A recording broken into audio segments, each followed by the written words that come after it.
Okay guys, when should a samurai relax at night? We've been doing recently some videos on samurai camps and we're going to go through samurai arms, armour and the tactics of warfare.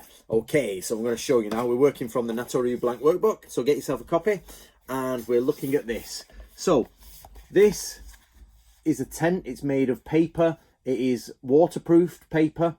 This is a bamboo hut, which is basically just made of bamboo with straw on it. This is a temporary gate with temporary bamboo fences that have been cut down in the local area.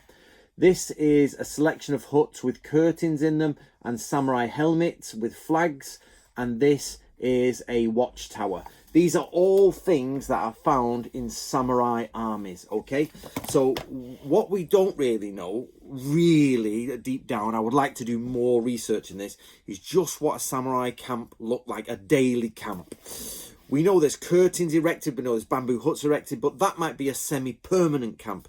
We're not quite sure about the daily, like you're getting up, you're marching, you're getting up, you're marching.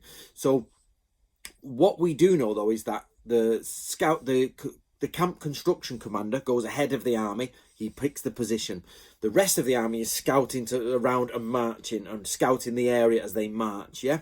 And then what we find is that when they get there, they're going to have their own tents. All they need to do is chop down bamboo. There's tons of bamboo in Japan. Chop bamboo, put the poles up, throw them away.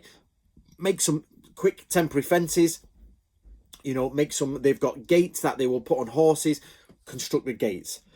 We also know that they've actually got sort of towers, and the towers, they can slip into position. These are in the Gunpo Jyoshu, and you click, click, click, and you can get up these watchtowers. You just need to look about like that. I was going to put binoculars then, but there's no binoculars.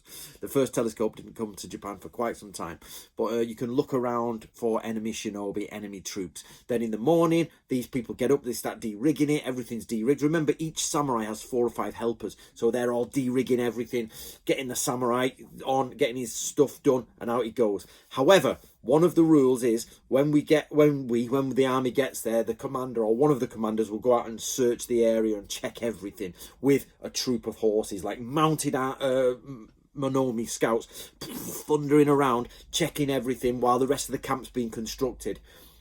A samurai is not allowed to take his armor off, he's not allowed to take his saddle off, and he's not allowed to go inside his hut. He's not even allowed to go inside the tent, basically, until the commander comes back and the signal is given. So you've got to imagine all the samurai putting their stuff up with their ashigaru and with their servants, and they all stand by and wait, and they're waiting, and the next thing you hear the thundering horses coming back, and the commander comes through the gate. He says everything's okay, there is nobody around, so set the shinobi up. The shinobi will set up to go out and start checking the area, set the night guards out, and the rest of you dismount, you know, get your horses stabled, get to bed, get your food, get to bed, and then get ready for the next day's march. And that's every day, constantly every day, until you arrive at your permanent position where you want to fight, and then you make a better camp. But beyond that, you then go off and start fighting. This is the marching of a samurai army.